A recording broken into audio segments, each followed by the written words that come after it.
Welcome to Season 5, Episode 17 of the Hall of Fame show, here on the 32nd floor of the official Not in Hall of Fame towers. If I say it enough times, maybe they'll actually sort of like put that on the front. I think you just have to be we just have to buy out more of the building. I think whoever the biggest tenant is one who gets the name of the front. That's why it's now the Willis Towers in Chicago. Although I'm now worried that an asteroid's going to strike me down because it's a Sears Tower to anyone who's actually from here. So, Right, it's not called the Sears Tower anymore? I didn't even know that. no, it's a Willis Tower. Tom and Helen Willis bought the Sears Tower? What you talking about, Willis?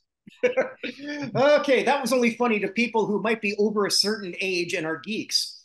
So we'll move on to what we really do. I'm Kirk Buchner along with Evan Nolan. We run notinhallofame.com, and probably next week we should have the voting options open for the second United States Athletic Hall of Fame class. We have a different website for that, which I'll talk about offline with my cohort here because we're pretty excited about. Oh, fantastic! Oh, wait, so we got a new one. That's fantastic. I was going to talk to you about that anyway. I think it's a good idea. Okay, we'll just say it now. TheUSAHOF.com. Oh, cool. So there you go. Fantastic. Yeah, so like that should be pretty easy. We're like the Ohio State University or the American University where I went to school. Well, there you go, or the U. So easy for all American sports fans to really wrap your head around what we sort of built here. We might have some special guests to just sort of like come along because you and I right now are the only ones who actually know who has advanced. The people who have voted do not know at this point. That's correct. So I think it might be for a couple of them to come on and just hear that live. Get their reaction. Can I give a few teasers in terms of not actual names? So just so as you know, there are 125 people who were nominated. We had 21 votes from our committee come in. We needed a cutoff line. So just to tell you the process behind this, last year we had 130 names on the nominees list. 25 were elected.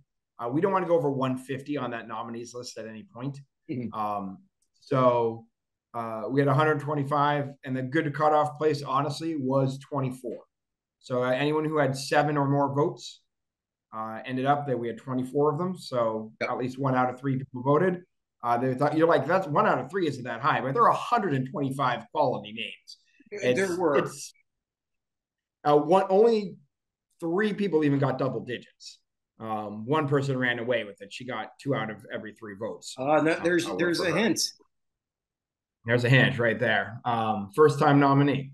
Actually, the second place was also female first time nominee.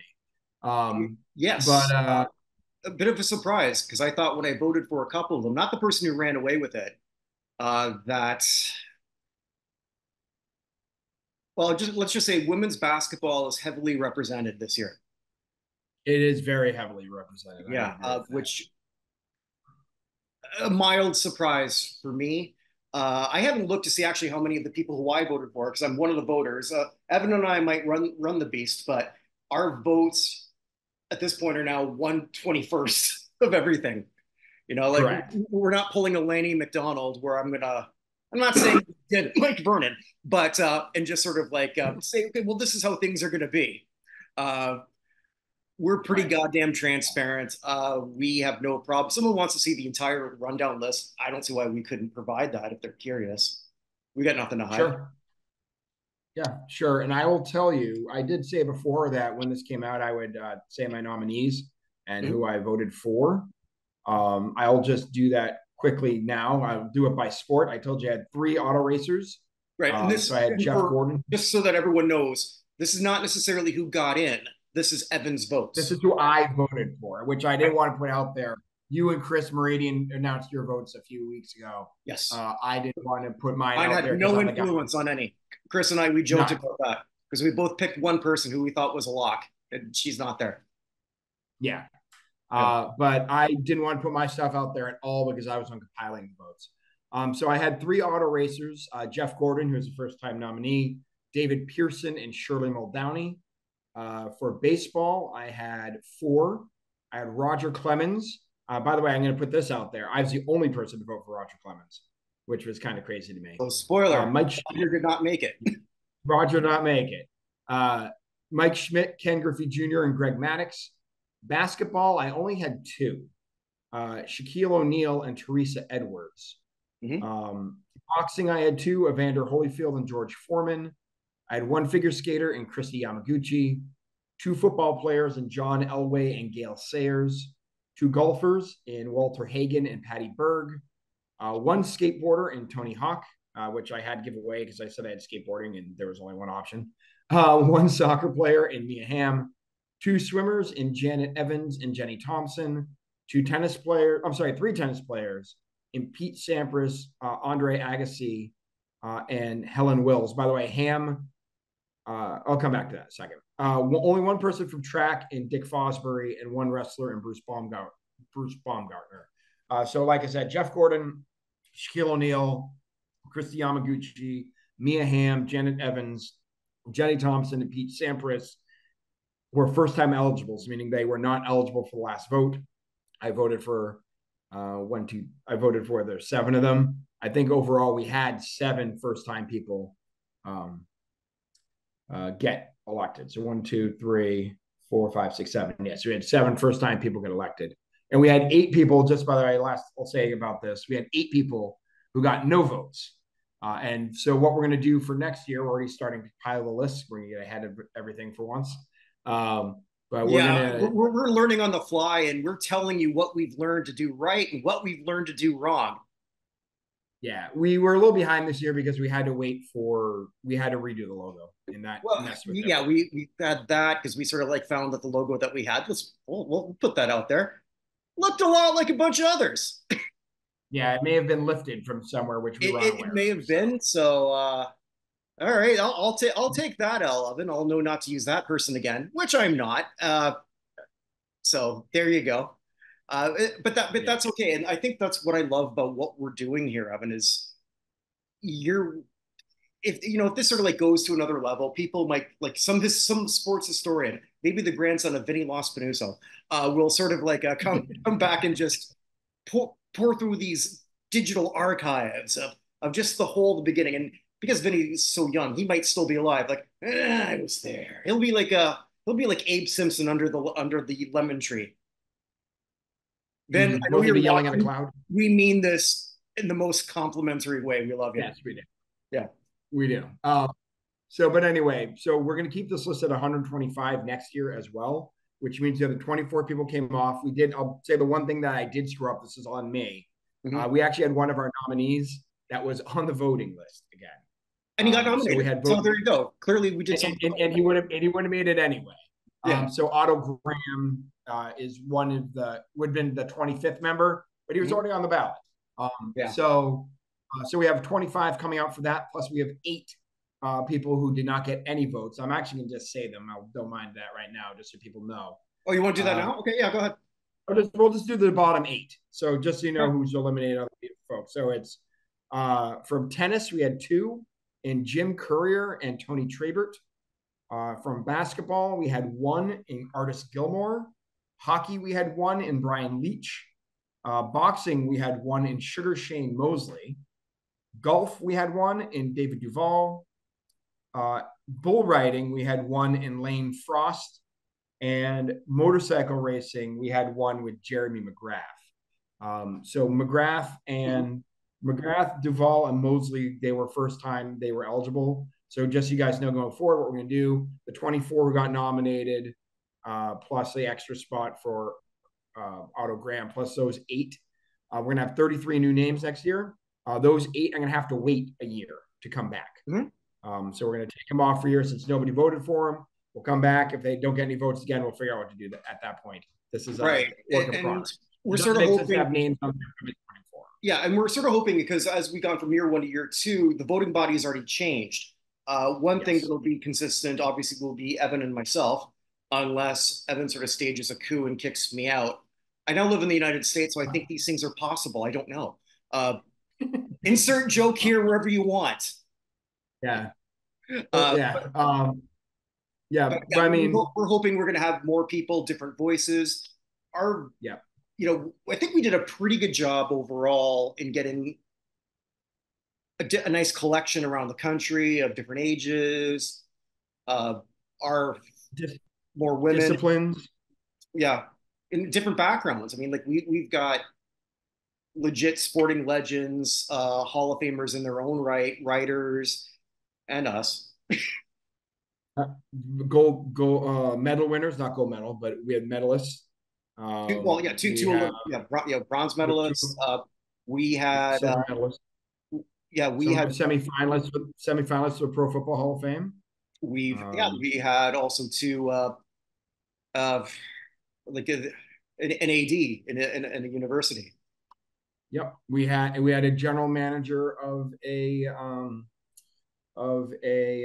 G League team actually joined us this year. Yeah, We also had a national championship winning coach in soccer, in Division III soccer, also yeah, joined us this year, as well as actually a level 3 black belt in karate. One of the trainers for well, it would have been Olympians, but we've already been through this. yeah, Breakdancing got karate spot in the Olympics this year. yeah. So, but It's a people good group. someone who has trained Olympians and world champions before. Yeah, and So and I think also too we'll probably I think well, we went from like 11 to 21. mhm. Like high quality people. I think our goal will be 30 and also get a lot out a lot sooner. But again, we're still learning as we go.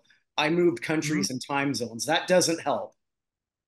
That's true. You've moved countries twice since we started this process. I So have time zones twice too. the And time zones twice too. You keep and, getting and, later and later. and Evan's too busy being the sausage king of Chicago. Insurance king, sausage king, whatever. Again, another 80s reference that is kind of cool. I I mean, in this light, I look more like Abe Froman than Ferris Bueller ever did. So You know what? I have an Abe Froman T-shirt because I'm that nice, guy. I'm that guy. But nice. I guess for those who stuck through this, let's just get to some of the biggest news in Hall of Fame the Hall of Fame. Hold on, yeah, but sorry. Before we get there, just so you guys Oh, know, I think this is. I don't know when this podcast is going up. We're broadcasting right now. We're recording on the hmm? 30th of June. So I think this stuff is going up. Essentially, we're hopefully in a week from now, right? 7th is when we're going to start I'm saying stuff. hoping, yeah, and then like once I sort of like have more of a cemented date because I'm working through that through other people. We'll have to sort of do the back end work that I don't know how to do Yeah. bluntly. Uh, So the moral of the story is it hopefully is going to start on around the 7th and run through November 1st. right. So we're going to do a lot of promotion between now. A lot of promotion, share, subscribe, tell people like hashtag USAHOF, like who you think should get in. I mean, like this is for all of you. This isn't like our votes help sort of like guide who was nominated. That's about it. I mean, like you can vote once a day. So I mean, Yep. you can want to vote, which is fine. You just can't do it over and over and over and over and over. It's a 24-hour cutoff, and it's sort of a lot of fun. I mean, like this is the only thing that combines all of the sports, all of the greatness, in the greatest sporting country in the entire world. Sorry, Russia, but it's true. We'll see if this U.S. national soccer team is included in that coming up tomorrow. But anyway, I was wondering. Well, I mean, like you're okay right now. We'll see. yeah, we gotta take on Uruguay, who Well, not I take told that like I that off. told you last week. It's a lot better than taking on a pair of Guys. That's true. There's only one of them. That's true. I mean, There's your only odds one. That's true. are mathematically 50% better. Although there's only a 10% chance of that if it rains. All right, let's keep going.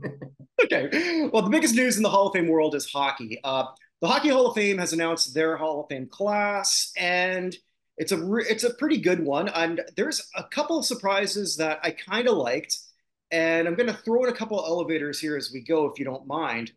Uh, Absolutely, go ahead.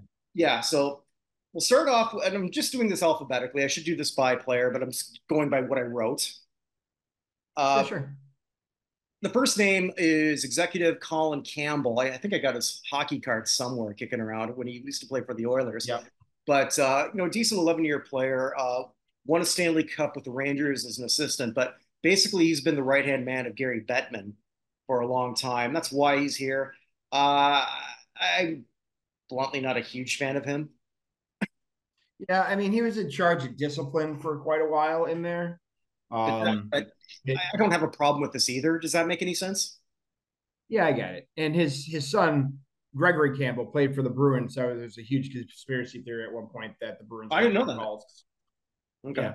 Well, Gregory Campbell was best known probably he broke his foot in the playoffs and stayed on the ice for over a minute after breaking his foot to stop a power. He was on a penalty kill. So he blocked a shot, broke his foot, and stayed on the ice for over a minute until he could finally get off the ice and everything got cleared. One of the toughest guys in Bruins lore and recent Bruins lore. But yeah, his son, he was a son of now Hall of Famer. All right, so not necessarily nepotism, Lenny James, but still. All right, first of all, we'll get to that later. We'll talk about that later. That's coming up with a good event now. So stick a pin in it, as they say. Stick a pin. As they used to say in meetings I used to go to. I'm glad I don't go to meetings anymore. Let me tell you that. But yeah, congrats to Colin Campbell. I mean, there's always gave me a slimy vibe, but I mean, if you're the right hand of a growing league, I can't really crap on this too much. Make sense? Mm-hmm. that was emphatic. All right, so the next one we're going to go to women's hockey, and if you are a fan of the University of Minnesota Golden Gophers women's hockey, this was the class for you. Natalie Darwitz. It was. I mean, yes, I agree. They got two. Natalie Darwitz, three-time All-American at the University of Minnesota, won back-to-back titles, 3 worlds, and yeah, she did not win an Olympic gold. I mean, correct me if I'm wrong. Jennifer Botterill's still not in, right? Correct. Yeah, that's the biggest oversight in my opinion on the women's. Yeah, because I think that I'm not just wearing my Canada flag because tomorrow's Canada Day, but I mean I truly believe that she's the most deserving female at this point. But the Hall disagreed. They wanted to go a different direction. I do think that sometimes they look at trying to broaden things internationally. And for those wondering, the Hall of Fame, it's an 18-person committee. We don't know what they talk about, whether they put together. I don't think they put forth finalists. I believe, I could be wrong, if someone wants to jump in on the comments. And we've been getting some comments on our shorts. Some of them good. Hey, fantastic. Yeah. Others say that we are virtue signalers. Yeah, I'm still on that. That is so not me, but whatever. Regardless, it doesn't matter. Regardless, yeah. But it's an 18-person committee. I believe they get together and then put everything then that's pretty much how they vote through. I don't know if they actually do a ballot. No, they must do a ballot because it has to be 75% of the vote. So we know that. Correct. We just don't know how many people they vote on and who decides that. Correct. But this is not to disrespect Natalie Darwitz, an excellent hockey player. It just I've got someone significantly higher than her. Fair? Agreed. Okay. She won 3 gold medals and 8 world championships, 5 silver medals. Was the best forward in 2008. But none in the Olympics, I don't believe. No, well, she was 2 silvers and a bronze in the 3 Olympics. Yeah, okay, you said 3 medals. I thought I heard 3 gold medals, but okay, I apologize. No, well, 3 gold medals in world championships. Okay. Not in the Olympics. In world. Sorry, my bad. Yeah, and then a national championship with the University of Minnesota. So 2. Quite a few. All right, so from Russia, it looked like they were trying not to touch anything from Russia for a while. Pavel Datsyuk has gotten through in his first year on the ballot. When you are a member of the 100th anniversary team, I don't think you can be ignored. I don't think it matters what country you're from. Exactly, and I'm really glad to see that because, with all due respect to Datsyuk, I wonder if he was maybe the last one in for that 100. Possible. Because, and again, not a shot at him. It's just there's been a lot of phenomenal hockey players. But 2-time gold medalist, leader of the Russian national team, and it's sort of good that they're sort of ignoring the politics that sort of exist. And I don't know. I got the feeling they were not, or they were incorporating a lot of that before. They were trying to like Mm-hmm. maybe toe a bit of a political line. Mm-hmm. Which when we get to another player, then we'll know that that's not the case this year at all. Yeah, I know. This was, yeah. I mean, that's a two-time Stanley Cup champion, Mm-hmm. three-time Selke winner, Yep. uh, four straight Lady Bings. Mm-hmm. Um, so, I mean, also a two-time KHL All-Star for what that means. It But should mean something. They incorporate international. I mean, like there were people who got in as a player who never set foot in the NHL. true. So So, but Datsuk was a very, very easy vote. I don't think there's anybody who was surprised to see Pavel Datsuk's name. I would hope not. I would hope not. But yeah, also too a gold medalist in Yep. the Olympics. This Yep. one, In Salt Lake City. yeah, no, no, Canada won No, salt. it's Nagano. 2018. Sorry. Where was that? It was bronze. It was at Pyeongchang. I'm sorry. He won bronze Salt Lake City. My bad. Okay, 2018 Pyeongchang. yeah. Sorry, my bad. No, I I mis know, I know Canada won Salt Lake. I misread my own notes. Ah, no, I mean you don't have sometimes. I Don't did make that a don't make a short. Riley glasses. There you go. See, Now the last sexy week I part liked an is coming impression. up. I'm going to do that every week. Uh, Sounds good. yeah, well, there you go. This one was a mild surprise for me. David Poyle, GM of, I mean, he's got the most wins of any GM, but he doesn't have a cup. Only been to True. one final. The GM for the Capitals for 15 years, and then built the Predators from scratch. Mm-hmm. Uh, I don't have a problem with it as I think about it more, but he wasn't an executive or a builder on my radar at all. Yeah, I mean, it says here in the notes that he's the only person who's been GM for at least 3,000 regular season games, and the first GM to have 1,500 wins. Yeah, how many Um, losses does he have? Yeah, I don't know, Yeah, but I I don't couldn't know find that what either. I mean, necessarily I could have, but means. I couldn't be bothered to I calculate. don't necessarily know what that means, but I mean, Yeah, he's a longtime general manager who's very well respected in hockey. So right. there are certainly worse general managers they could have put in. So And have. Uh, yeah, that's true. all right. So If you here, have been the general manager for the Toronto Maple Leafs since 2000, I would agree. yeah. Okay. This is the biggest shock and the most amazing shock. I love this. Not sure that I necessarily agree with. Well, how do I put it? I agree with a lot of things that sort of took him down, if that makes sense. Mm-hmm. Some of it, there was a lot of self-inflicted wounds here for this man, but this man should have been the Hockey Hall of Fame a long time ago. Jeremy Roenick.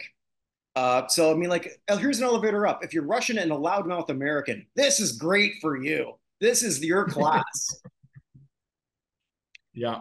Because Roenick, for those unaware, he'll say what he wants. He got fired from his analyst job, which is a shame because he was very entertaining as an analyst. He was very entertaining. Yeah. But like on a podcast, was it Spitting Chicklets? It might have been. I don't remember. Yeah. Either way, he sort of made a joke about a threesome with a friend of him, or with a friend of his, who obviously female, in the hockey industry. That didn't go over well. He later sued for discrimination for being a Trump supporter, Mm-hmm. which okay, that's not going to go over well in certain circles. But on the ice, whether you love him or hate him, you wanted him on your team. 500 goal scorer, a great power forward, wanted to win and left it all on the ice. Played longer than he should have because he brought something to those squads he was there. You were a better Yeah. player because you didn't want to incur his wrath, if that makes any sense. Mm-hmm. Yep. Yeah. 1,363 regular season games. Mm-hmm. He had 1,216 points, 513 goals, and 703 assists. So he got over both of those. 500 goals is a really big deal for Hockey Hall of Fame. 700 Mm-hmm. assists, not as much, but 700 assists is a lot of assists. 500 Also goals. had Can't ignore it. yeah, and 122 points in 154 playoff games. Mm-hmm. Played in 1, 2, 3, 4, 5, 6, 7, 8, 9 All-Star games. Never won an award of any type in the NHL, No, which is interesting. he didn't. But again, where the bar is, that's okay. Mm-hmm. Just I mean, Pierre Turgeon never won anything either. And I'm not, no, it's not, I'm not taking a shot at Pierre Turgeon, but Jeremy I Roenick's know. I'm thinking about debates we had 3 years ago. right, which I'm not gonna rejudicate because there's no point. But I mean, like if Mhm. Turgeon's in, then Roenick had to be. Uh, Two completely different players, both have value. Roenick, I wonder if they just said to him behind the scenes, just keep your nose clean. Like we want to put you in. Yeah, Just don't give us another reason not to, where we get any backlash. And I didn't see any backlash to this. Did you? not really. Yeah, not really. Mm-hmm. Um, yeah, I mean, a lot of people are just like he finally got in. So, although I Right. kind of feel like he's a third banana for a lot of the things I saw for the players getting in here. So, Well, yeah. I guess the one who hurt. I'll just sort of throw this out there now while I remember. One who's probably going to be hurt the most is Alexander McGillney, who didn't get in again. And there's a hell of a lot of first ballot people coming up on the next one yeah, that are going to knock him off. We got Chara up, Joe Thornton's up. Right there, that's two spots gone. yeah, But that's neither here nor there. I think he's the biggest loser of the week. Is interesting. McGillney? I don't see him getting in next year. So, Carey yeah, Price I'm is just up. looking. Yeah, I'm looking at who is has the most points in NHL history, who's eligible for Hall of Fame Mm-hmm. and isn't in now. Because Because it it would have been had been Nolan Turgeon and Turgeon, and then it had been Roenick, but Roenick is in. So it is exactly what I thought it was off the top of my head. Bernie Nichols. So Bernie Nichols, yeah, Okay, yeah. he's 4 points ahead of Vinny Dampus. Yeah, and both of those players, they're just sort of like they're products of their environment. Mm-hmm. A lot of points when a lot of people were getting a lot of points. Yeah. So So Nichols is now number one of people eligible. There are people ahead of him who aren't in, like yeah, Yager, who apparently will never be eligible because he's never retire. But Bernie right. Nichols is number 50. Mm-hmm. Dampu's 51. Marlowe is 53. He was first time this year. Didn't I get thought he in. had a shot Brenda, this year. I did too. Brenda Yeah. Moore 54. And then next after that, we have to go down a ways to Teo Fleury at 68 and Dave Taylor at 7. Flurry, that one will be really tough. Yeah. If So Lanny hasn't looked anyway, at him just yet, but anyway. Uh, all right, so we have two more names. Shea Weber gets in on his first ballot. Never won a Norris, but he was a two-time runner-up, four-time postseason All-Star. So two first teams, two second teams. Excellent player. I Chris and I, we already did our elevator show for the month, so we mentioned him already, or we talked about him a little bit. So like we're in different opinions. I think he is first ballot Hall of Famer. He does not. All right, you're the rubber one on this one. he's close. I mean, he is because he got in. Right. But given up who he's up against, I'd have Weber over Marlowe, and I'd have Weber over Nichols. So in that case, if we're taking two of them, I'd probably put Roenick in over Weber. That's my personal opinion, but he's here too. So if I'm putting three, it's Datsuk 1, Roenick 2. My third spot probably goes to Weber. So in that case, I don't know if overall historically he should be first ballot Hall of Famer. He shouldn't be like a 10th ballot Hall of Famer either. But in terms of where we are with the Hall and who's out there to be voted in, it makes sense. Well, sometimes you roll the dice because if he was eligible next year, then he's behind Thornton and Chara. And they Yeah, generally exactly. don't get a lot of first ballot people multiple unless it's so colossally obvious. Yeah. You know. But I'm happy Yeah. for Shea Weber. I loved watching him play so much in Montreal and everything that he did in Nashville. So like I guess if you're a Preds fan, this is also a wonderful class for you. Rounding it out at the University of Minnesota, Chrissy Wendell Cole. You can tell I don't have my glasses on. 2 years at Minnesota, 133 points in 2 years in college hockey. That's impressive. That's, Uh, that's pretty good. yeah, won the Patty Kazmaier Award as the Player of the Year. But again, also no Yep. Olympic gold. Uh, the Americans seem to do much better in the Worlds, and then Canada, we seem to have your number in the Olympics Yeah. for whatever reason. Agreed. But yeah, I always encourage anyone if you think well women's hockey isn't that much fun, okay, Canada versus USA in a meaningful game will change your mind. I may not be able to change your mind on anything else. I'm not even sure that my mind has changed so much. Although I did watch a couple PWHL games this year, and I've been very impressed with the improvement of the game since the last time I went to a professional league. I'm putting this in air quotes because it really didn't feel professional when I think there was like 30 of us in the stands. But the game has come a long way, or the depth of the talent has come a long way. We'll say that. Yep. So Agreed.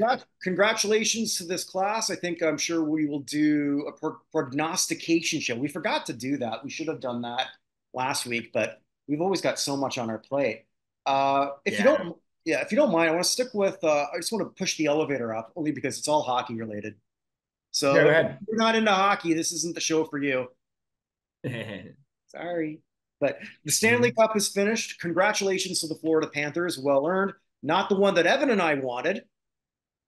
No, it's not. And honestly, so usually at the NHL draft, whoever wins the Stanley Cup will be like, hey, you know, I'm picking for the Carolina Hurricanes on behalf of the organization. We'd like to congratulate whoever on winning the Stanley Cup. You'll hear that.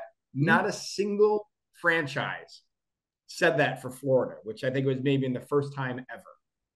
So I do not think this was a particularly popular team to win. No, but they were they earned it. I They agree, earned they earned it. it. But I'm just saying, it's not just me and you who aren't that excited about it. Well, I think a lot of the NHL is not that excited about I mean, as a Canadian, I feel like I'm Megan McCain on The View. As the daughter of John McCain, like I think I mentioned my nationhood way too often on this show, but it's my it. lens, guys. It's my lens. I can't help it. Obviously, as a Canadian who you know, we haven't seen a champion since '93. We're cheering for a lot of us are cheering for Edmonton. A lot of people who dislike Florida were cheering for Mm-hmm. Edmonton.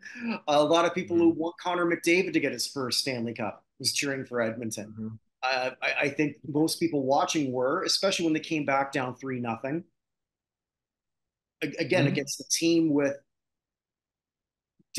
more depth. I mean, if I were to go sort of like top to bottom, Edmonton's got the two best players, and then after that, it's Florida almost slightly with a slight edge, as I'm going like down the Mm-hmm. roster. Yeah, But I'd say that's true. yeah, so there were a few definite winners at this point. I'm going all with Florida because Connor McDavid's already a Hall of Famer in my book. Leon Draisaitl is Mm-hmm. pretty close.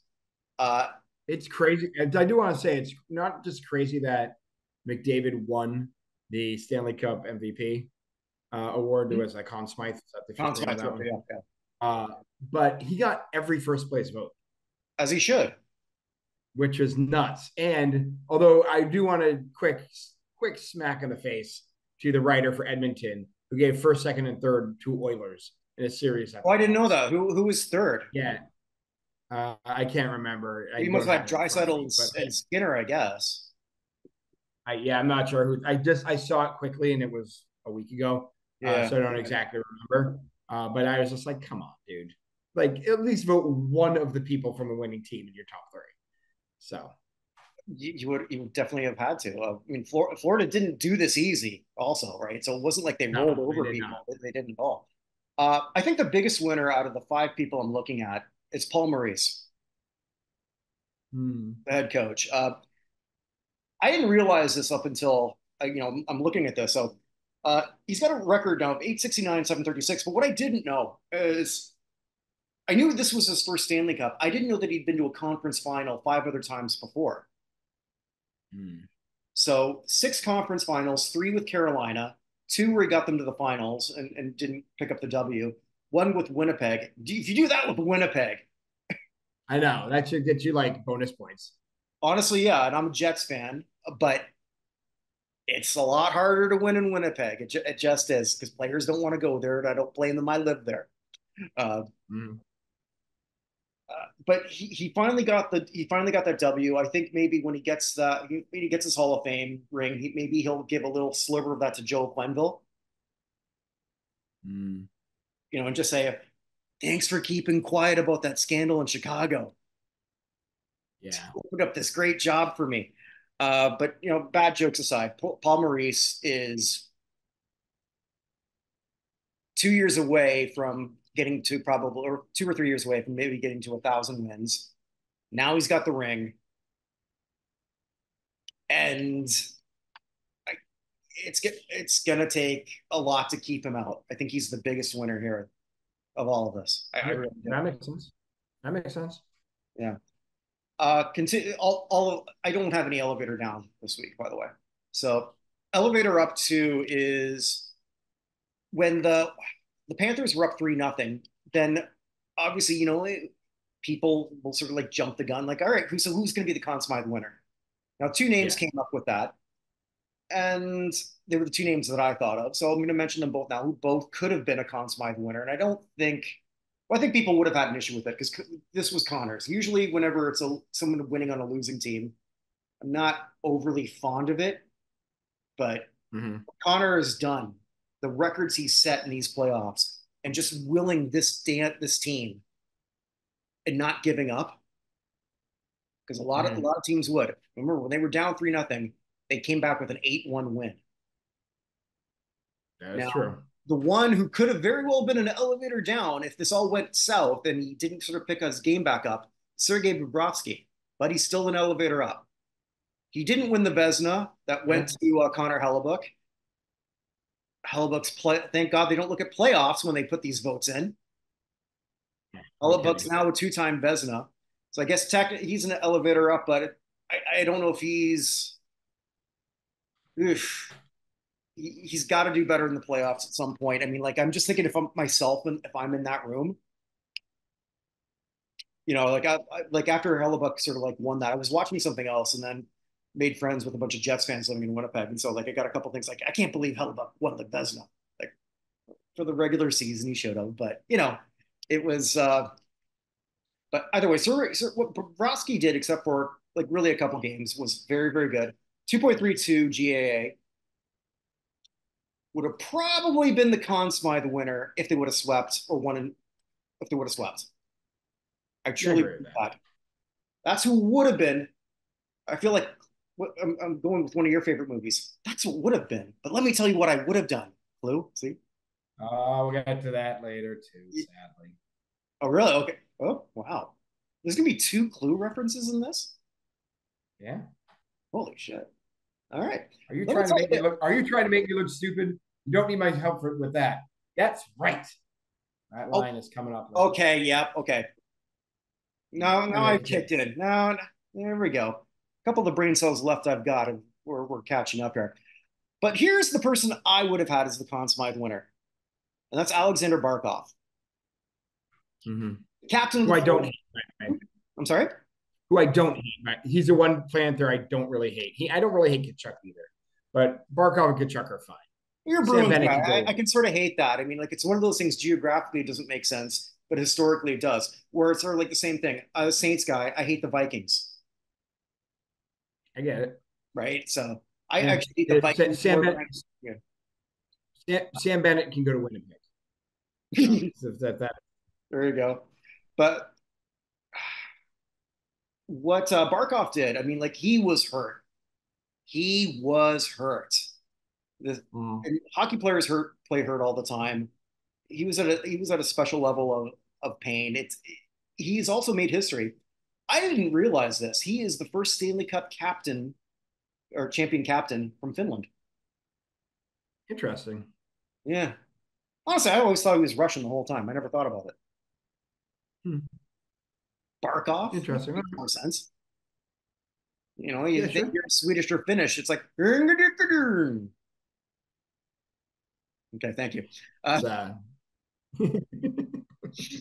But yeah, Barkov was great. 4 game-winning goals, 4 in this series, or it's not in the series, in the playoffs. Also, the playoffs, yeah. he won his second Selke Trophy, which I think if I look at prestige of trophies in the NHL over the last 10 years, this one has moved up the highest. I Mm-hmm. want to say technically it's the Mark Messier Leadership Award because that means so much in hockey, but it really, I can't say it moved up in prestige in 10 years when it's only been around for 10 years. Right. Makes sense. But I And we think don't really know the effect on Hall of Fame and stuff when that comes up. So not yet. But from what I can yeah. see from who's won it and the character they have and what they bring to the table, I Mm-hmm. think it's colossal for a lot of Yeah. players. I could see Barkov winning one of those in the future. Uh, I think Barkov was more valuable to the Panthers than Bobrovsky. I really believe that. Sure. Yeah. I got sort of like asterisks here for not asterisks, but just 2 minor things. Matthew Tkachuk was great. Again, like the most important play for two that lasted for relevance for 2 seconds. Yeah. That was Uh, a ridiculous play. it was incredible. Again, that play for those not aware with it of it. Florida's got an empty net. They've got like 5 seconds left, or not a whole lot of time left. And it looks like It was more than that. was it more than that? Okay, but it's under a minute. Under a It minute doesn't matter. doesn't matter. Yeah, Yeah, it's under a minute. Sorry. Kachuk dives with his stick just at the last second, gets the puck that was going to go right into the empty net out. Of course, then Connor puts it in 2 seconds later. But I have, Yeah, and hit it, Connor. yeah, this I guess will be it's got to be the greatest blocked shot I ever saw in the Yeah. stats. It was the amount of effort he had to go just to get there was crazy. And then unfortunately it just went right to Connor McDavid. Of all the people in all the world to pass the puck Right. to with an empty net. I mean, the only thing that could have, the only thing that would have sort of like saved it is if, and it's so weird, his own momentum, he goes into the net, but he doesn't knock the net off. Yeah. Yeah. It was an amazing play. But yeah, Keith Tkachuk, son, Matthew Tkachuk, and his buddy, Jason Tatum, both won their first championships together Oh on the yeah, same yeah, day. yeah. It ties up everything. And Mm-hmm. an honorable mention to the man who put it all together, General Manager Bob Zito. He took over in 2020, and this is his team. This is the team he built. He didn't like a lot of the pieces he brought there, including Kachuk. He Yeah. gave up a lot to get him from Calgary, and he was right. Yeah, he was. Yeah. So So yeah, good for him. yeah. So again, congratulations to these players. I think they're the biggest beneficiaries. We'll see what happens down the road, but it was a great thing to watch. Stanley Cup Finals, as usual, is a little bit more entertaining than the NBA Finals, unfortunately. But c'est la vie. The the Celtics were a much better team than Dallas, which I said going in. So Those who didn't just, I don't know. I mean, like, I don't know why you'd want to go that openly. Forget it. We've already talked about yeah, that. it is. Yeah, we already talked about it. But again, I mean, going to that series, the last 4 times Celtics have played, they won by and Celtics Mavs. The Celtics have won by an average of 19.75 points. Mhm. Like it hadn't been close. So not that the Celtics would have done that with every team, but that was a uniquely bad matchup against the Celtics Yeah. with Dallas. So anyway, Mhm. good. Congratulations to the Florida Panthers and the 100,000 of their fans who watch a parade today. I'm sorry. I know it was a rainstorm, and I guess it was closer to 300,000. But the difference between the Celtics parade and the Panthers parade was marked. Right. Let's But put it also that the difference between that parade and the Chicago Sky Parade of a couple years ago is also the same. way. Fair enough. Well, I Fair mean, enough. like, yeah, it's not the same thing. Sometimes you just don't know. I mean, the YouTube kids, the Toronto Raptors NBA championship, Mm. which was mind blowing, just the way for the people who came up on that. And sadly, we've lost a few people. Not as many as sometimes we go through, but a few giant names. Usually we tackle a lot. Well, there's one big name in sports, but two pretty big names in entertainment. Yeah. Well, let me start with the Beige Mistress was finally back.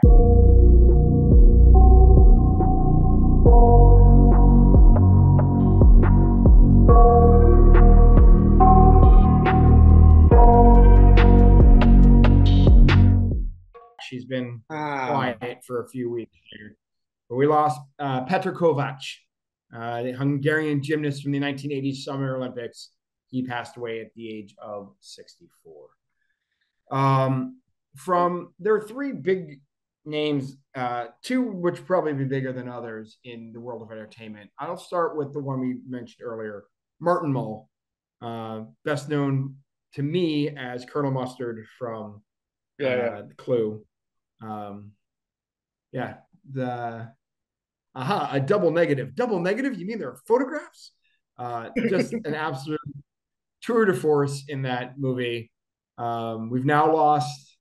We're down Miss White. We're down Mrs. Peacock, and now Colonel Mustard. And Mr. Body's been in trouble here for a little bit now. But one of my favorite movies of all time. Apparently has been much that he's been in, right? I mean, just I was going to go through. Mr. Mom is another one that didn't see brought up enough. Mrs. Doubtfire, Ski Patrol. Ski Patrol is a movie that I have seen way too many times. So maybe we shouldn't. Shut up, geek. Sorry. But I mean, and then of course all the stuff that he had to do or he did on TV. I mean, he was in Golden Girls. He was in Taxi. Fernwood The New Tonight. Adventures of Wonder Woman. I'm sorry. Fernwood Tonight. Yep. Lois and Clark. Sabrina the Teenage Witch. He was 73 episodes there. 18 episodes on the Ellen Show. I think his last great. Oh, sorry. Go ahead. Let's get Gene Parmesan on Arrested Development. What would you say his last great show? Oh well, I might. The last great one I remember him in was when he was in A Futile and Stupid Gesture. It's a Netflix movie about, oh my God, I'm blanking on the name of it. The man who wrote Animal House and Caddyshack. Oh, yeah. And he played that older version, although that person actually killed himself in 32. So when he was 32. So, okay. Just dry sense of humor. Him and Fred Willard together was always great. Yeah. Yeah. I was in 4 episodes of like never a superstar, but always like even if you didn't follow comedy or even comedic television, like, oh, I know I've seen this guy in something. Yeah. Yeah. And I also one of my favorite ones actually when he was in one episode of Brooklyn Nine-Nine where he played Admiral Walter Peralta. That was a very funny episode. I don't know if you ever saw it, but yeah, Martin Mull was 80 years old. Another one who I want to bring up. This is a name that you probably don't know off the top of your heads, but he was in everything. You think Martin Mull was in everything. Bill Cobbs was in everything. A character actor's character actor. In terms of stuff for us that is interesting, did you ever see The Color of Money? Yeah. Okay. What did he play in that? So when Paul Newman walks into the bar and Tom Cruise is just like dancing around and everything. It's one of my favorite scenes in the movie. Paul Newman walks in, he looks over the bartender, and the bartender's like with his eyes points over the table. He sees him, looks back at the bartender. Bartender just shakes his head and goes, "No." That was Bill Cobbs, the bartender there. What else was He's he also, well, for our purposes, the okay. two that I think of most is as Del, what's his name? Del from That Thing You Do, the older jazz player who plays drums or plays piano with Oh, the now I drum player. know. Yep. Yeah. Del And, Pax. and more important, I'm sorry, Del Del Paxton. Paxton. That's right, correct. That's And the right. other most important one, he says, the dog is a member of the team. He practices with the team. There's no show me in the rule book where he can't play the game. He is the coach and Air Bud who puts Bud into the game and challenges the referees to find in the rule book where it says a dog can't play. Yeah. Uh, Yeah. so Yeah. If you wanted an older black man with the beard who just looks like he was the wise sage in every room that he was in, that was your go-to guy. 100%. Yeah. 100%. That's why I love the scene from The Color of Money so much. It's because he is like, you don't see him before this, you don't see him after this, but you know that Paul Newman knows him, and he tells Paul Newman everything he needs to know without ever having a single line in the movie. He's on screen for like 45 seconds, and he just does so much with that. I mean, he was in Demolition Man. Oh, better one, New Jack City. You remember New Jack City? He's Gramps, their old man from New Jack City. Yeah, I always had to fast forward through Judd Nelson's scenes, but yes. I get it. But he's spoiler alert. The movie came out in 1991. I don't feel that bad, but he's the one who actually kills Wesley Snipes in that movie. When you're wondering who's the one who's going to do it, but yeah, Color of Money. He got to him before the IRS. Exactly right. So that's true. We got to get like some sound effects for my. We do. When we get a budget, we'll get one of those like morning run show things. But he was also in Trading Places, Silkwood. Wait. Who is he in Trading Places? That's one of my favorite films. He is the bartender in Trading Places. So I don't know. I don't remember him specifically from that. Must have been like early in the movie where Eddie gets his money. And he goes. Possible. I don't know that movie as well, so I can't tell you. All right. The Bodyguard, Demolition Man, Fatal Instinct, Hudsucker Proxy, Things to Do in Denver When You're Dead. Ed, That Thing You Do, of course, Ghosts of Mississippi. Polly, I Still Know What You Did Last Summer. Hope Floats, Random Hearts, which I saw filmed when it was being filmed. A Mighty Wind. I mean, just like Martin Mull in that one too. A Mighty Wind. Fred Willard was. Oh, let's see. Let's double check. Yeah. I know they didn't always work together, but I do not see him listed in this. Okay. One. Yeah, because I know Willard was on that one. Yeah. But yeah, like just one of those people who you're like, oh, it's that guy again. Oh, who's the grandfather in the Muppets? One of the most recent ones. When he came out, I was like, hey, look, it's Bill Cobbs. I was very excited. And my wife looked at me, I was insane. But he was 90 years old, one of the great character actors ever. Every time he showed up, you're like, oh, this is going to be interesting. But if you, like you said, you needed a world-weary African-American man who knew was competent, but had seen a bunch of crap, Bill Cobbs was your man. And it briefly made Bill Cosby trend on Twitter because people were confused. I'm refraining from a joke. I know. Anyway, and then the last big name we need to talk about is Donald Sutherland, an absolute giant. Yeah, yep. a huge fan of the Montreal Expos. Probably the Montreal Expos' biggest celebrity fan. I did not know that. Yeah, it's one of the. Sorry, I interrupted. Go ahead. No, go ahead. Keep going. Well, I was just going to say it's one of those rare things because, like, my wife and I, our pop culture references are colossally different. You know, with Understood. me growing up in the Toronto area and absorbing a lot of American culture through Buffalo media and whatnot. My wife grew up in Indonesia, so she didn't come to Canada until should just yell, when did you come to Canada? It was 4 years before we met. So I want to say 1999. Mm-hmm. So the American slash Canadian slash British pop culture there, it's really different. I mean, she grew up with MacGyver, but had no idea what Star Trek was, stuff like that. So like when I Understandable. explained to her that I'm named after, which is true, I'm named after William Shatner's character in Captain Kirk. Did I ever tell you this? No, I guess you have. I have, yeah. Well, I'll repeat it again. So she didn't know who Captain Kirk was, and then I showed her some stuff on the primitive days of the internet. She looks at me like, "What do you mean you're named after the Priceline guy?" No, she didn't know Captain. She didn't know the Captain Kirk from the naming song "99 Luftballon." I don't think that made it there either. But Hmm. she loves her chick flicks. She loves things like that. So like for her, Donald Sutherland was Mr. Bennett in one of those films. Like I don't who's the Jane Austen. I don't. Sorry, not my thing. But he was. In Pride and Prejudice. In Thank Pride you. and Yeah, Prejudice. that's the one. So like in the remake. So like she's watched that over and over. She remembers him from the Hunger Games. I mean, obviously for I guess maybe yourself and me. For me, he's like Animal House, Hmm. MASH. I loved him in MASH.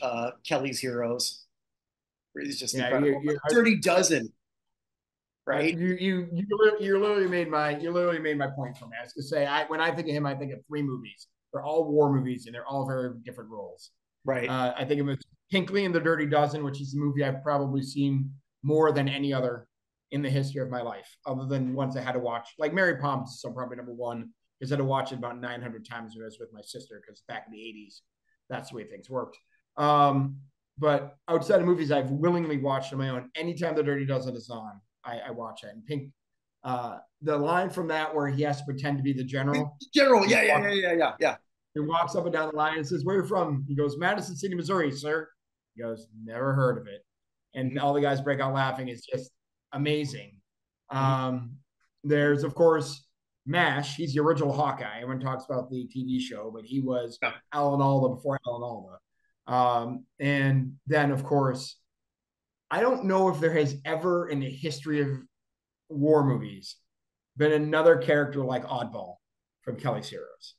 Uh, Just the Underappreciated war film, by the way. Wouldn't you agree? that movie is amazing. Yeah. But just like for those who haven't seen it, he's a tank commander. One of my favorite scenes is his tank is broken. So he's sitting under a tree somewhere in France, eating cheese and drinking wine. And the general comes up and is like, "What are you doing?" He's like, "I'm waiting for my tank to be fixed." Like, "Why aren't you helping?" He's like, "I only drive the tanks. I don't know how they work." And they're like, "Oh my God." He's like, "I'll be here when I'm needed." But like just drinking wine and eating cheese in the middle of the war zone because his tank is broken. I just like he made it was just a whole nother way of doing stuff. I remember I saw the movie the first time. I had to be like 15 because I think it was on TV. I was Mhm. like, "What is this?"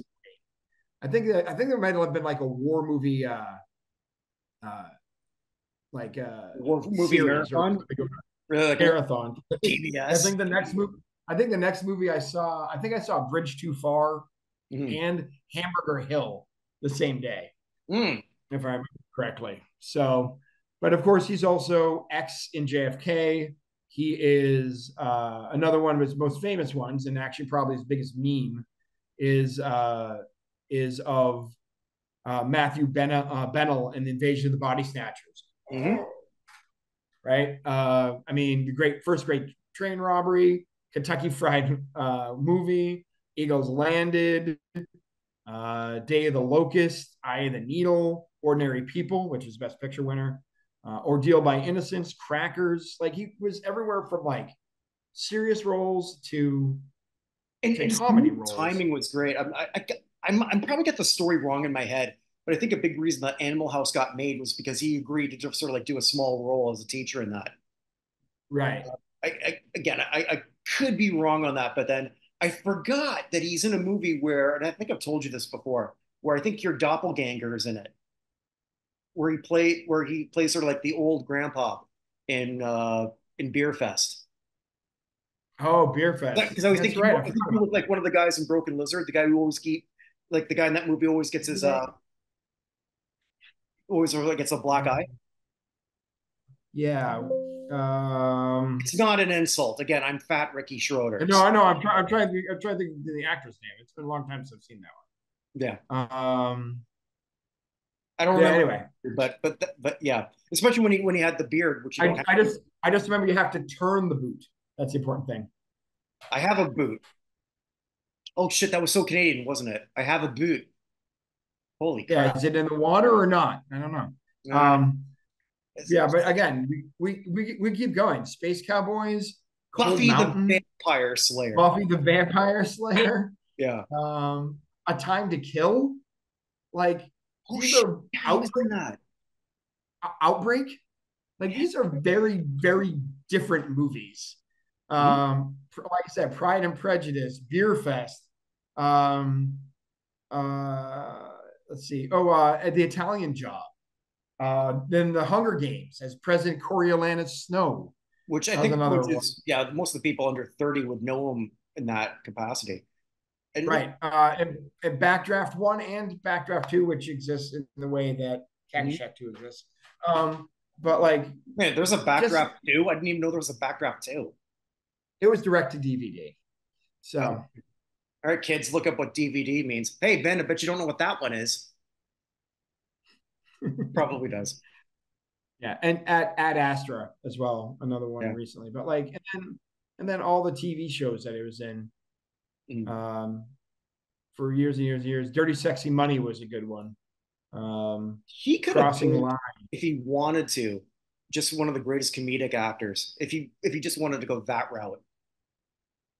I mean, he's Yeah. one of the few people who could have said, I'm going to be the greatest comedic actor, or I'm going to be the greatest Shakespearean of actor," and he would have been an A plus plus plus in either. I can't think of too many The people crazy, like that. the crazy thing to me is he was never so much as nominated for an Oscar in his entire career Really? with all those movies. He got an honorary Academy Award back in 2017, but he was never so much as nominated for an Oscar. So he wasn't nominated when Clute, because I know that was a bit like. Oh, includes another one. Nope. He got Golden Globe nominations Oh. for MASH, Ordinary People, Citizen X, Without Limits, Dirty Sexy Money, stuff like that. He won for Citizen X. He won for Best Supporting Actor in a TV movie called Path to War in 2002. He was never nominated for an Oscar, which is crazy to me. Anyway, that's a long time on three people who don't necessarily fall our categories, but Well, Godspeed to all three. I They made don't, my I life. don't, I don't have a problem with that. So, Yeah, Godspeed to all three because they made my life infinitely better.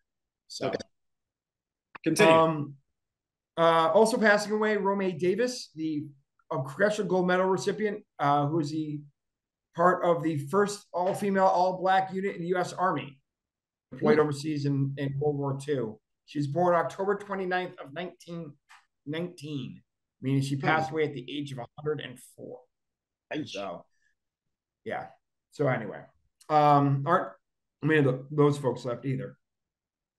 One for you from WWE Sika. I'm gonna pronounce it wrong. NIE. Hawaii. NIE. Sorry. Well, I'm not even sure I've Best known heard. as, best known as Sika. Yeah, yeah. What? Three-time co-holder of the tag team championship with his brother Alpha as the Wild Samoans. Uh, Related to the High Chief. I think that's their uncle, High Chief Peter Maivia, the grandfather of The Rock, Dwayne Johnson, but also the father of Roman Reigns, who Correct. was the WWE's biggest draw for a while.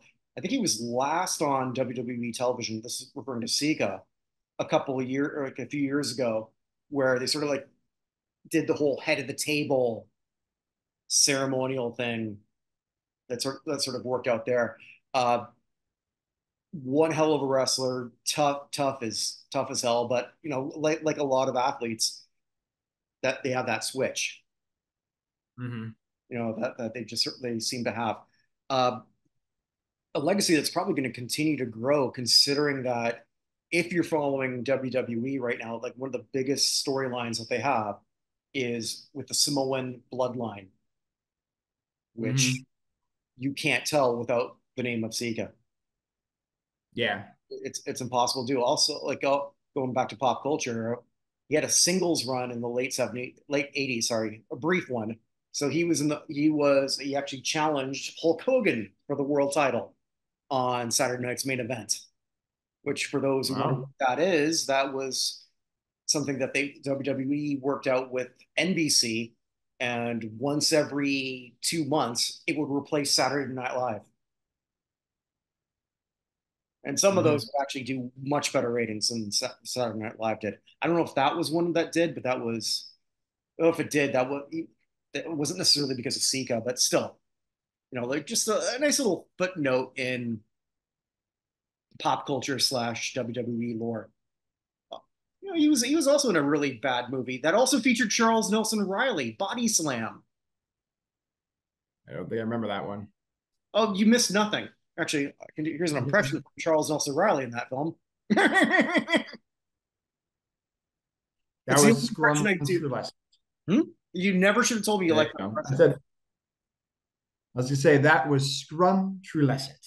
That is a silent laugh joke. There you go. Also, the father of Rosie, the wrestler, who was a Yeah, tag team yeah, champion 9 years ago. So, yes. his Yeah, part of the 3 minute warning. Yes. yeah, his older brother, Offa, is still alive, by the way, Hmm. and is going to be 82 this year. But yeah, he passed away at the age of 79. Yeah, also a trainer of a lot of wrestlers too. I think he played a big part in Batista. Interesting. Okay. Yeah, because they were, I believe, living out in Eastern Pennsylvania. So he trained a lot of other wrestlers. I know that's the biggest name, and Batista being like, Drax the Destroyer for MCU nerds like me. Okay. All right, we had a couple people pass away from music. Gary E. Grant, trumpet player who played with basically everybody. Barbara Streisand, Michael Jackson, Whitney Houston, Celine Dion, Tony Braxton, Brad McKnight, Frank Sinatra, Natalie Cole, Earth, Wind, and Fire, Go West, Take Six, Elton John, Aerosmith. The list keeps going. But one of those sidemen who I always love to talk about so much. He died. I don't know how old he was. I didn't see that anywhere. But he passed away earlier this week. So If yeah, I don't Earth, know Wind, and exactly. Fire say you're going to play with us, that's all I need to hear. Yeah, as a horn player, that's really all you need to know. Right? Yeah. Also passed away. My wife actually asked me if I was going to talk about him when we came Oh, here.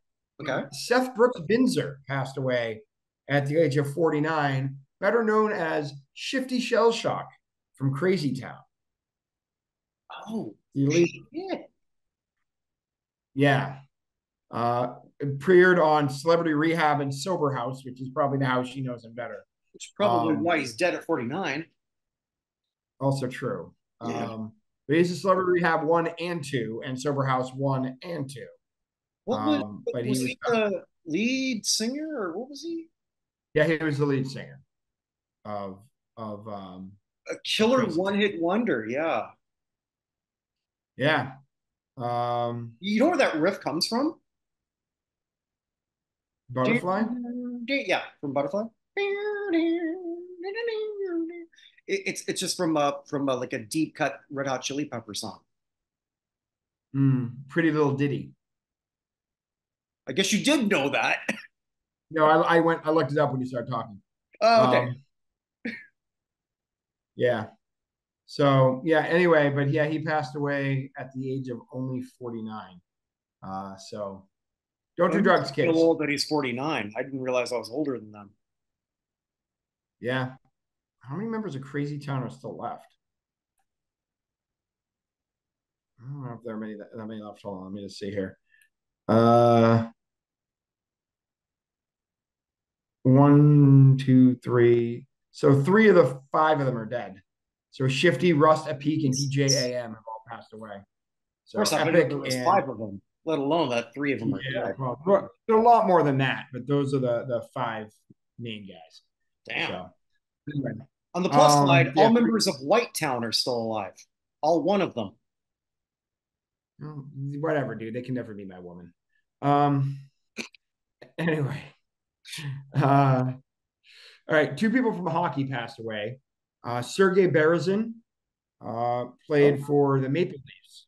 Yeah, yeah, I Played from remember him. 1990 to 2004.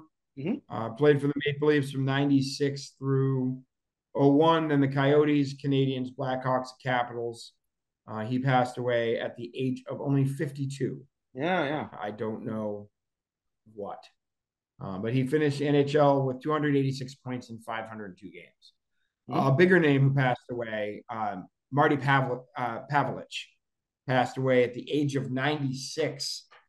Four-time Stanley Cup winner with the Toronto Red Wings. Played from 44 to 57. I mean, There cannot Detroit be Red that Wings. many people. I said that. What did I say? Toronto Red Wings. Oh God, no, Detroit Red Wings. Oh, Yeah. Lord have mercy on my soul. If any, either the Red Wings or Maple Leaf fans heard that mistake. Yeah, but he played 44 through 57. I cannot imagine there are that many players from the NHL in the 40s still left around. No. Um, he made his NHL debut in the 1947-48 season. Jesus. Retired in 57. 634 games, 252 points, 454 penalty minutes. But he had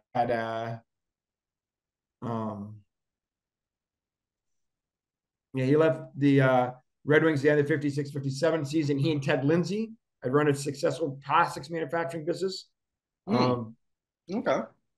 And they tried to re-sign him in 58, but he had a contract and give him a minor league option. In that Jack Adams, who was the general manager of Detroit at the time, said he'd get him a $7,000 base salary in the minors, which was a good contract. But Pavelich said, "No, I'm not going back to minors. I'm just going to retire." Yeah. But he passed away. His job basically, he was supposed to be the shadow. Whenever they played the Canadians, he was the guy who was supposed to shadow Rocket Richard, for example. But he passed away at the age of 96. Talk about a tough job. Well, yeah, let's putting in that in perspective, right? I mean, it's an original six team at that point in time. So you're playing them. When did they go into a longer season? So you probably would have seen them like 10, 12. You would have, okay, for like 12, 14 games a year plus Yeah. playoffs. Because like you were saying, Detroit was, one of their heydays. Like obviously the younger fans remember what they did in the 2000s, but I mean, like they were very, very good in the 50s. They won in 50. So they won in 50, 52, 54, and 55. Yeah. So he was a member of all four of those teams. And yeah, you got a Shadow Richard who is as tough as he was excellent. Yeah. Enough said. But Pavelich made 96, which is a pretty good run. Mm-hmm. Making it 10 years younger than him, and we're talking about hockey players from the 40s. There aren't that many Hall of Fame baseball players up in the 50s. I think we're down to 5 if our chat is to be believed on Twitter. But Orlando Cepeda passed away at the age of 86. Career 297 hitter, 2,300 hits, 379 home runs, 1,300 RBI.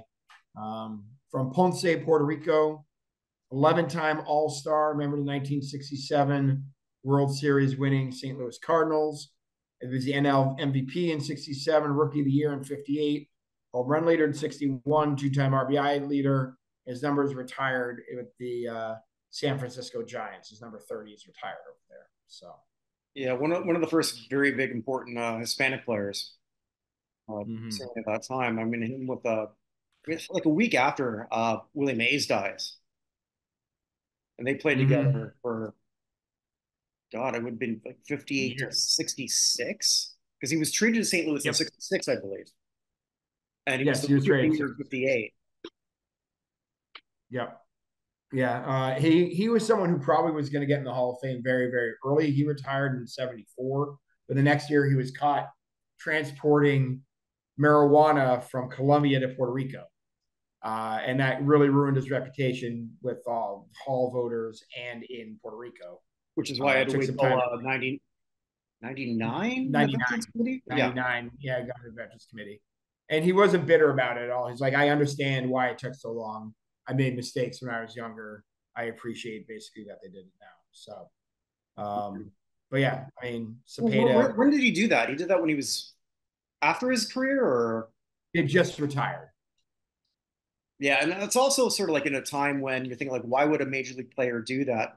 Well, yeah, if you're younger, you're not understanding that a lot of these guys weren't making the money that they are now. Mm-hmm. So it's like, and you're who knows what he was offered? And it's like, well, who's gonna like check the thing of a baseball legend? Like the luggage Yeah, and right. the board. So Yeah, I mean, he basically had gone to Columbia to direct a baseball clinic, and the drug bureau was like, "Hey, just take these boxes of clothes with you, with the marijuana in it." And as someone who had been using marijuana recreationally, they didn't test for it back then. He went with it, and then yeah, one of so those things that now no one would give a crap about. Whereas then you look at like opposite things where when you find out like Pete Rose, like, oh yeah, it looks like he groomed some 16-year-old. Like what? But that's neither here nor there. I went off a different tangent. yeah, Sorry. yeah. So and by the way, he apparently got caught with it because he shipped his luggage, and the bags weighed way more than he anticipated, so he didn't pay enough for the boxes. The Mm-hmm. boxes weighed 170 pounds, and so he paid the shipping cost, but not enough, so they were held up in customs, and Okay, I didn't know got that. yeah. So Interesting. anyway, but he got back in '87. He substituted for McCovey in a fancy baseball camp, and then that kind of restarted rehabbing his image. And throughout the honorary first pitch for the '89 NL World National League Championship Series.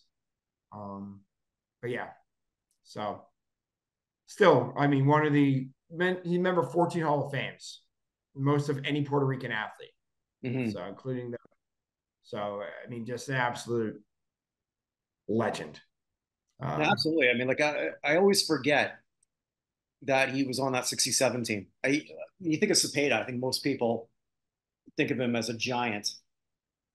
And then yeah, I always forget about that loaded 67 Cardinals team. I think I've said this before. Like, if I could go back in time in a DeLorean and not necessarily know the results, would have been that St. Louis Detroit World Series. 67, St. Louis, Boston, wasn't it? The Miracle Red Oh, am Sox. I thinking of 68 then? When did Yeah, McLean have his Triple Crown? 60, 67 was the year that revitalized the Red Sox as an institution because after Williams retired Okay, in '68. I'm thinking of the pen 68. was Sorry. massively found. Yeah, that Miracle Sox. That's the rookie year of Yeah, because yes, I'm thinking of Bob Gibson versus Denny McLean. That's what that's I'm correcting that's my 68. 68. Yeah, yeah, Sorry that's about that. My 68. bad. Yes, yeah, 67 uh is is Yaz and Dick Lonborg Yeah, yeah, yeah. and well, I can't think of his name.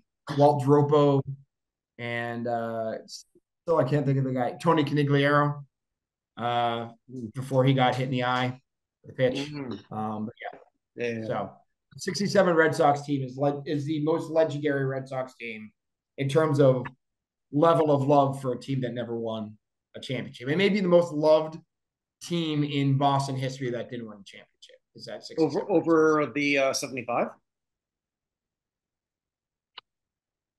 I would say, I mean, that 75 World Series is ridiculous. I Yeah. still think 67, like 75, uh, that is pretty close. That's probably the greatest World Series ever played. Mm-hmm. You can argue one or another, but it's probably, I mean, even losing game 6, Pete Rose said that was the greatest baseball game he'd ever been in. And Sparky Anderson looked at him like, "Are you freaking nuts? We lost."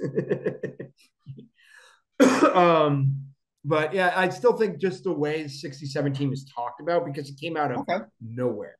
They're a team without expectation. Okay. Okay. Okay.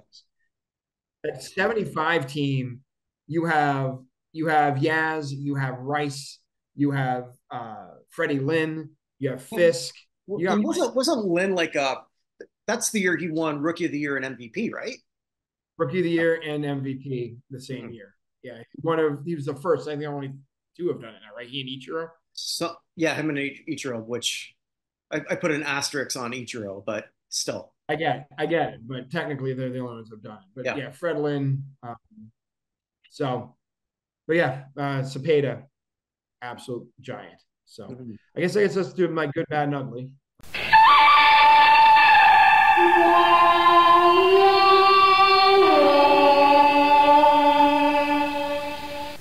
get us out of here fairly. Too late. I know. Another line from There's Clue. a joke in there. Yes, that's true.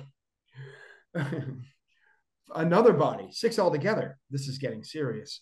So we'll start with the bad. For the first time ever, the American Football Junior World Championship took place. 2024 U20 American Football World Championships took place. Okay. And for the first time ever, the U.S. didn't medal because we were eliminated by Japan. Japan beat the U.S. in American football 46-20. I didn't know this even existed. You know who won? Here you go. So U.S. finished 4th because we lost the 3rd place game to Austria. So Austria has the bronze. Japan has the silver. The gold,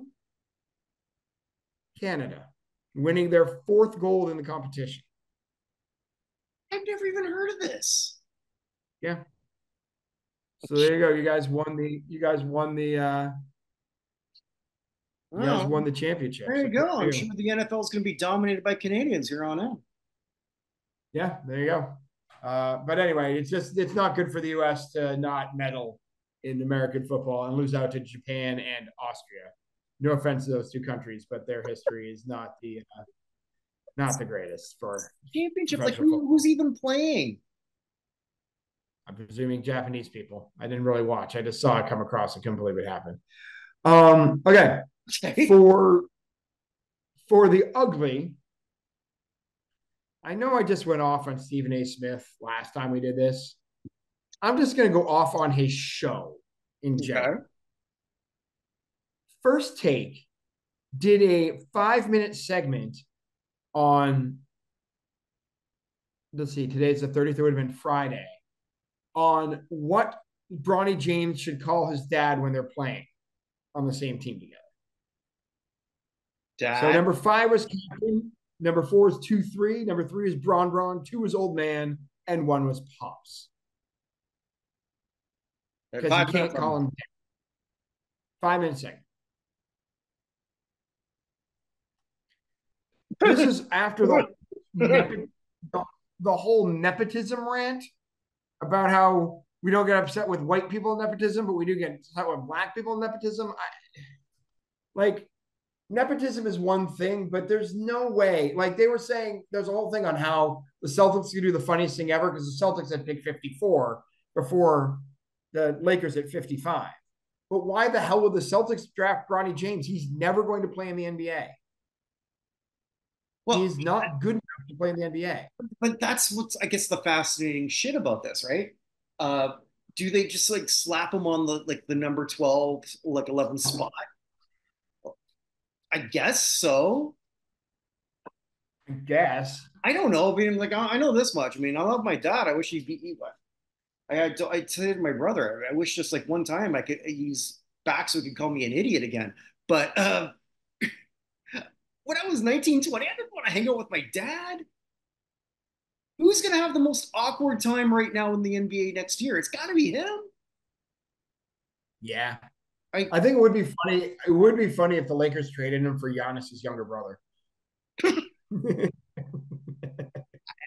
Well, I mean, obviously it's like, okay, well, I love how JJ Redick's saying, well, I didn't really talk to LeBron about any of this stuff and becoming the coach. Yeah, okay.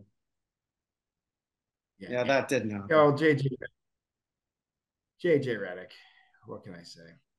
I mean, he continually is getting cooked by Bob Cousy. And by here's the whole thing about Cousy. Look, who's their G League team for the Lakers? I don't know. I should know G League. I don't, because Bronny's not. I think there's not one. The South Bay Lakers. Where are they? I don't even know where South Bay is. Play at UCLA Health Training Center is where they play. All right, so they play in LA. All right, so I mean, I guess it's going to help. I don't know. I don't think you're doing your son a favor I really don't. But I'm not a parent. Who the hell am I to say? Interesting member of the South Bay Lakers, Mm-hmm. Harry Giles, the Duke player who was drafted high by the Kings. I remember him. Okay. Well, I mean, And a bunch of other people I've never heard of. So, I mean, like, who knows how that's gonna go? I mean, like, you get these steals in the draft, but never somebody who was averaging less than 10 points a game in college. mm-hmm. I, I'll give the kid credit. I mean, no one's going in with more pressure than any other rookie, both Mm-hmm. internally and externally. Has he even moved out of the house yet? I don't Like, know. He may have to move to Australia and play, so we'll find out. uh, I don't know. Or, he might have like just the best attitude ever, and I hope he does. I really do, but and they might have this phenomenal father son relationship, which I'm guessing they do. I'm hoping they do, Mm-hmm. but this is the sort of shit that could wind up on clip, like a version of Clipped. If you've been watching that on FX, I have not been yeah. watching that. So, by the way, also should end up on clip. Paul George is going to be officially leaving the Clippers. I saw the I Sixers. just is he going to the Sixers? I Well, I don't. think I that's say what they're projecting. they're the favorite, but he hasn't gone yet. But I just want to reiterate the trade that Sam Presti made with the Clippers. The Clippers get Paul George, and I don't have what all these things were, but the Oklahoma City Thunder get Shai Gilgeous-Alexander. Yeah, how'd that work out? We could stop right there, Yeah. right? And there would be a bad trade. Danilo Gallinari, a 2022 first round pick from the Clippers, a 2024 first round pick from the Clippers, a 2028 first round pick from the Clippers, a 2021 first round pick from Miami, a lottery protected 2023 first round pick from Miami, the right to swap picks for the Clippers in 23, and the right to swap picks for the Clippers in 25. So that trade isn't even done yet. They can still swap picks next year with the Clippers. And I will tell you, the Thunder will have a better record than the Clippers next year. So they Yes, will be exercising. they will. I will. A bit of a shout out. I've been listening to a lot of Paul George's podcasts lately, but anyway, for what it's worth. But for what it's worth, the Thunder aren't done getting the players from that trade, but Paul George is done in LA, which is kind of amazing. I do also want to point out that Draymond punching what's his name in the face before he went to Washington, and they got Kuzma. Chris Paul out of it. They cut Paul today. Yeah. No, it was Kuzma. Well, it wasn't Kuzma. It was Jordan Poole. Oh, Poole. Punched Jordan Okay, Poole. right. Punched Poole in the face, so they traded Poole because he was, malcontent because he got punched in the face. The team didn't do anything about it, and they got Chris Paul out of it. They cut Paul today, and Paul signed with the San Antonio Spurs. So He's really thinking that he's going to get that championship next year. Then I mean, Wemby's pretty good. I don't know. We'll see. If I wanted a championship, I'd find John Wall right now is begging the Celtics to sign him just so he can be on the roster. So he's like, I don't care. I'll be the 15th guy on the bench helping everybody out. So we'll see. But anyway, all right. Just a good, and I brought it up earlier, and I'm going back to my Celtics. And by the way, I have a lot to say about soccer, but I'm going to wait until. yeah. We're doing things are this over. the day before the U.S. Uruguay, which will totally alter. Correct, and the day England saved themselves with one of the greatest goals I've ever seen in my entire life. Yeah, I got to watch that game. That shot was absolutely insane. Jude Bellingham, just amazing. But I'm going back to Kuzi, who JJ Redick said played against plumbers and people like that. And the reason I would like to point out again to JJ Redick that they were plumbers is that the league wasn't paying them enough not to be plumbers. They weren't getting paid enough not to have other jobs. That's the only reason that they were doing those things. But Kuzi wanted the championship. Again, he was very close to my dad or in college. they were next door roommates, next door neighbors in the dorms. But Kuz says he wants to come to the banner ceremony, and he said he would only go if two things happened. One, he wanted he apparently is good friends with the governor of Massachusetts. I don't have anything to say about that. But two, he made a big point of bringing up Satch Sanders, who's the last other remaining people from the 50s teams with the Boston Celtics. He said Satch is just not as appreciated as he should be. I'm going to refuse to go without one of my best friends there. And I just thought, like, in a world where racism, where he was playing back in those days, racism was alive and it's still alive and well in the U.S., but it was much more pronounced where people couldn't go places, and just a friendship that has lasted. A friendship that has now lasted. Satch Sanders started playing. Hold on, when did he start with the Celtics? I want to make sure I have this right. He started in 1960. So Kuzi's first year with the Celtics was in 50. So 10 years in. So yeah, Sanders is 85. Kuzi is 95. He'll be 96 shortly. I hope they both make it. I hope they're both there. I hope that Sanders, who's, again, a little bit forgotten in a way in the history of the NBA, is there to get the accolades he deserves. The man won 8 NBA championships. I mean, that's not nothing. Absolutely. So, I just that whole interview was so interesting, talking about what he was going through and things along those lines, and it was good to see. He still seems with it. I don't know how mobile he is. He still seems pretty with it, Kuzi. But his number is number 16 is retired by the Celtics. Yeah, just a maybe that's a bit of a tip off, but not the last time we'll talk about Kuzi this month. That is true. It is not. So I'll leave it for everyone to figure out where we're going here with that one. Yeah, that's a great way to end that. I wasn't aware of that story. I guess wherever you are, wherever you may be, make today count. Check out everything else that we're doing here in the Buchnerverse, in the world of NotInHallOfFame.com. Lots of shows coming up, lots more that we're working on.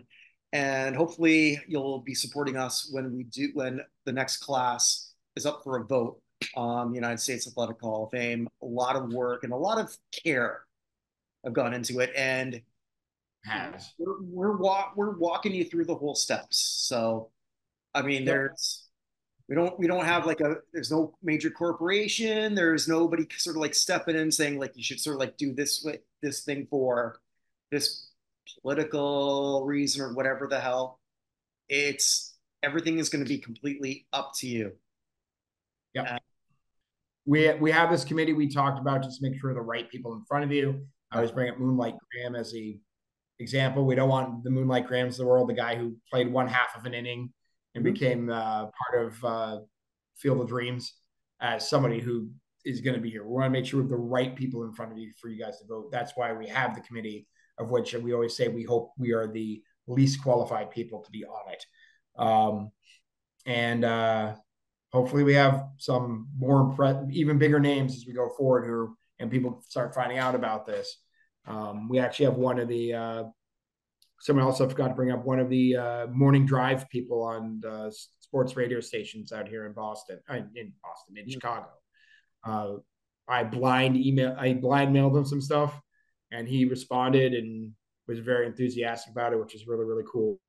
So we're trying the best we can. We're going to make mistakes along the way. See the autogram thing, but what we're trying to do is, I don't know if you guys have noticed, we're very specific types of nerds.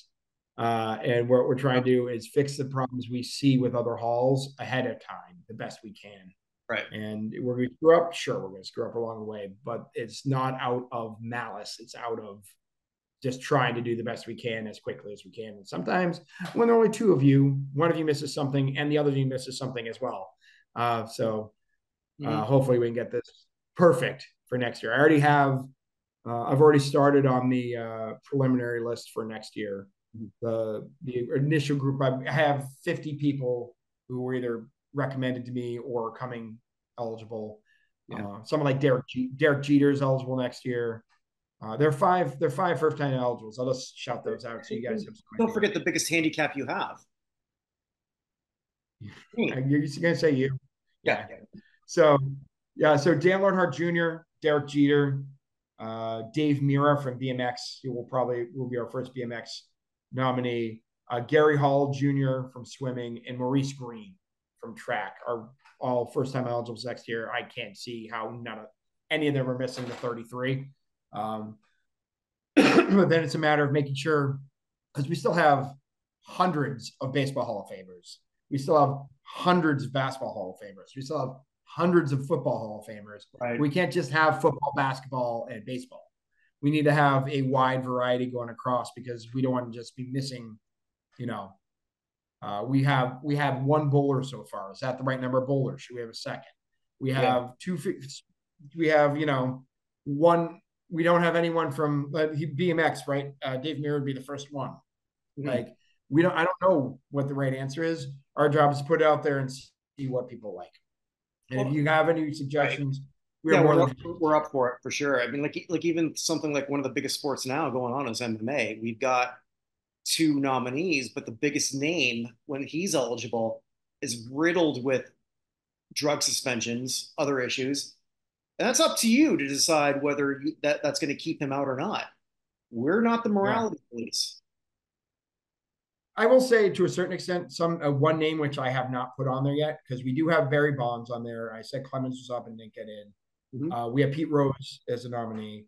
I have not put up Lance Armstrong yet. Well, Greg LeMond's only cyclist. But I think with Lance, everything that Barry Bonds did is still official. Everything that Lance Armstrong did isn't. That is true. So and then there's other folks too. Issue that we have. Barry never got popped. Roger never got popped. Did they cheat? Yeah, probably. Don't know for sure.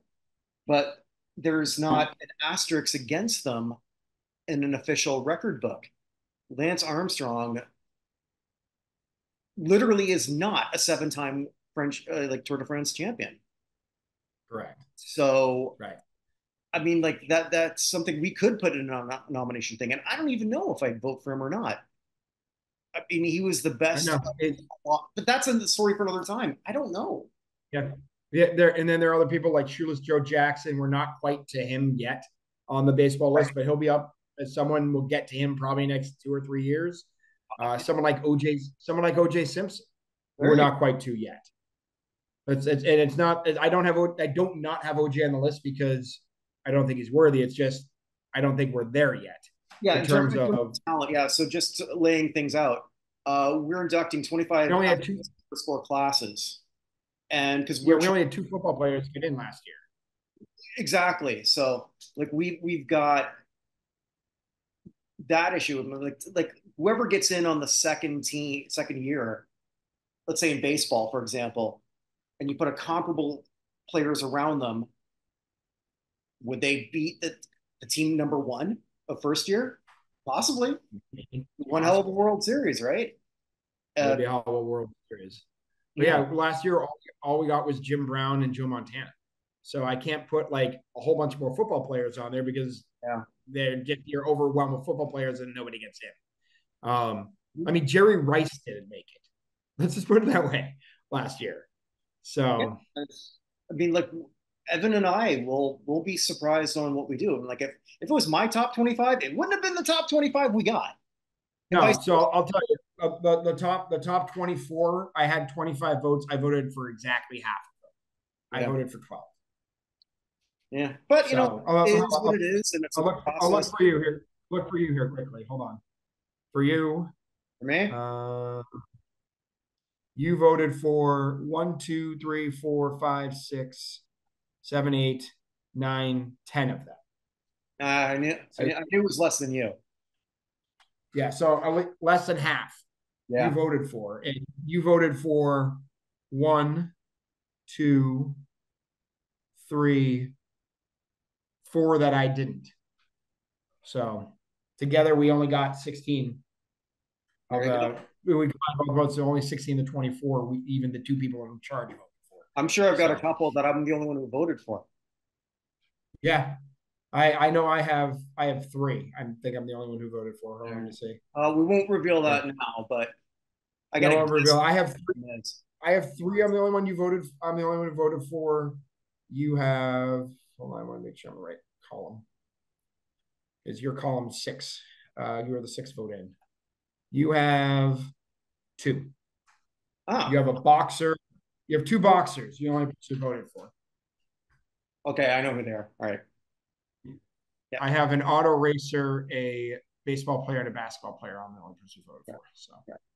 Yeah, I went with a lighter weight class. Another little hint on things coming up. Yes. All good, all good. Anyway. We'll finish with Clue next week. Yeah. Oh, I hope we don't bring that up again. Someone wrap Leslie Ann Warren in tinfoil or in a bubble wrap. So. Jane Weedland's still with us. She looks great. True. All right. So with that, true. Make today count. Never comes again. See you next week. Take care, everybody.